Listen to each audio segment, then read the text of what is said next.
chẳng chụp được số lượng khung đó tiết nhưng mà trong kho và dốt mà bị chrome ấy dùng thấy hay ngang đá nhưng mà thưa lẹp thì biết cứ cả prao pra còn mình line đôi chẳng có đó mình đôi chỉ thì mỗi ca print working directory thì biết navigate to tmp folder thì mấy mình create folder name my directory nó hay mình sub folder mình đọ mình image mình backup đi chẳng từ hay thì 4 create tool file in folder dot nắng hay miền tìm RAM copy all file from dot to backup folder hay tiêu mỗi trong cái nắng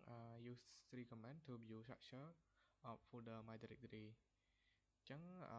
trong đó càng nghe tầm mòn tới chấn trong bao là lơ mobile thấm chấn càng nghe từ bốn nó cứ ca print working directory trong po ca print working directory nó cứ dân pra command PWE ចឹងខ្ញុំធ្វើការ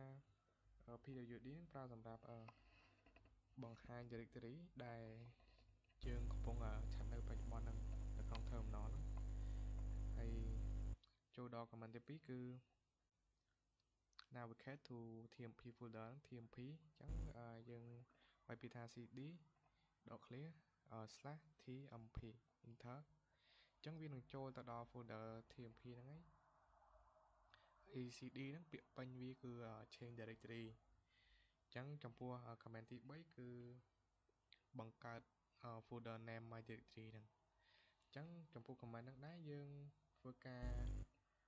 វាយពាក្យថា mk dir .clear .p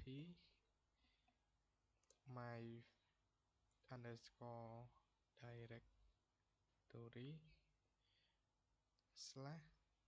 ហើយមាន folder ចំនួន3គឺមានដូចជា document ចំហើយមាន image ហ្វាយរូបភាពជាមួយនឹង backup folder ចឹង enter មកចឹងខ្ញុំនឹងបង្កើតបានហើយចឹងខ្ញុំបញ្យល់ mkdir វាបង្កើតថតមានថាបង្កើត file ហើយដល់ពេលវាអនុញ្ញាតឲ្យបង្កើត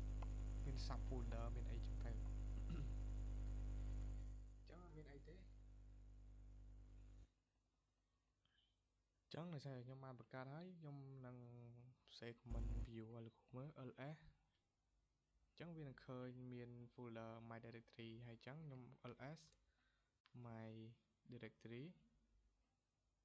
enter ចឹងវានឹងឃើញ file មាន backup មាន doc ហើយនឹងមាន image ហ្នឹងវាធ្វើការsort តាមលេខអក្សរច្រឡំចឹងវានឹងឃើញបែបហ្នឹងហើយចូលដល់ command បន្ទាប់គឺការបង្កើត create to file in folder doc ចំពោះcommand បន្ទាប់គឺយើងវាយពាក្យថា attach ដើម្បីប្រើសម្រាប់បង្កើតឯកសារថ្មីមួយទៀតគឺ my directory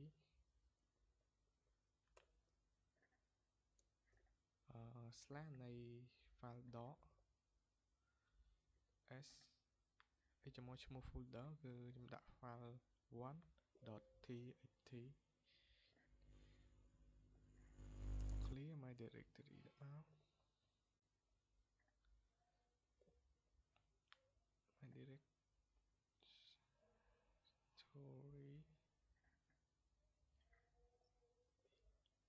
doc ជាមួយនឹង /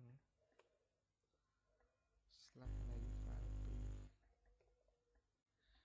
2ឈ្មោះ folder ដាក់មិនក៏បានដែរ dot ជា txt ទៅស្រួល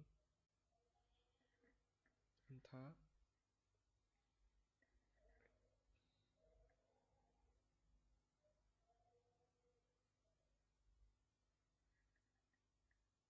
ចឹងស្អីគាត់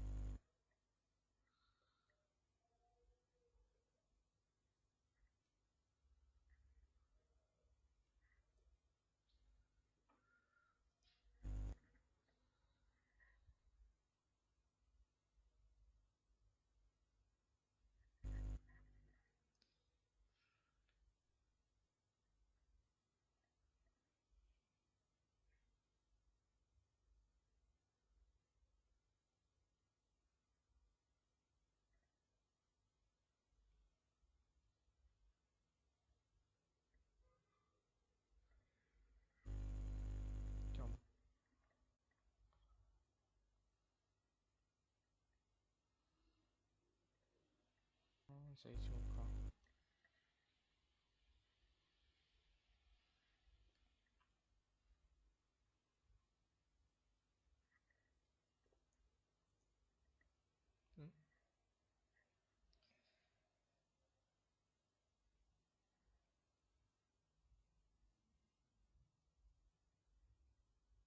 ចឹង comment ទី4នឹងធ្វើសារថ្មីមិន error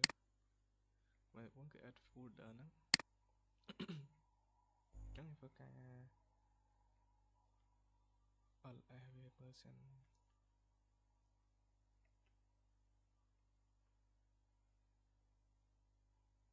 ចឹងអត់មានទេចឹងធ្វើការ attach my directory ទីជាមួយនឹង file ឈ្មោះ file .txt ថាចឹងវាចេញមកអានេះដូចគ្នាយើងដូរឈ្មោះមកចឹងធ្វើការ ls វាមើលសារថ្មីចឹងវាឃើញ file ដែលមាន folder នៅក្នុងដកហ្នឹងមាន file 1ជា file txt ហើយ file 2ជា file txt ដូចគ្នាចឹងចូលដល់ command ទី5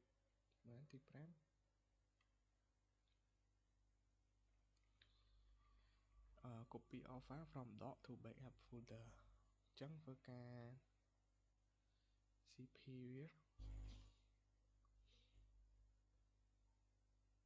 វា cp ធ្វើការចម្លងឯកសារហ្នឹង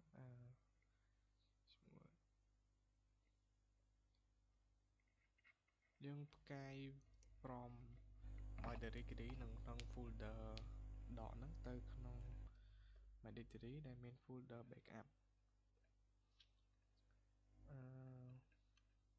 ចម្លងឯកសារទាំងអស់ខ្ញុំផ្កាយមានថាចម្លងឯកសារទាំងអស់អញ្ចឹងខ្ញុំទៅ cp វានៅក្នុង file backup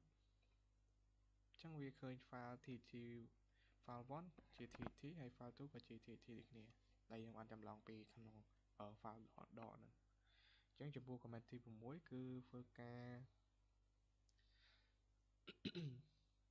use 3 command to view structure of folder my directory អញ្ចឹងចំពោះទី6គឺធ្វើការ read វាមក tre នៃ folder ហ្នឹងអញ្ចឹង3ហ្នឹងមានន័យថាវាបង្ហាញថតឯកសារហ្នឹងដែលវាមានរាងជាដើមឈើហើយវាងាយស្រួលក្នុងការយើងយល់ខ្ញុំ error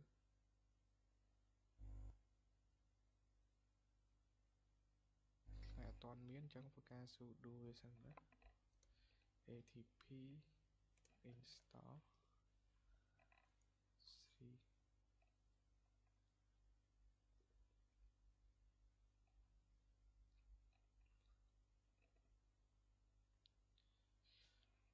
ចឹងខ្ញុំកំពុងតែ install 3ហ្នឹងអញ្ចឹងយើងធ្វើការ3 my directory អញ្ចឹងវាឃើញមកមាន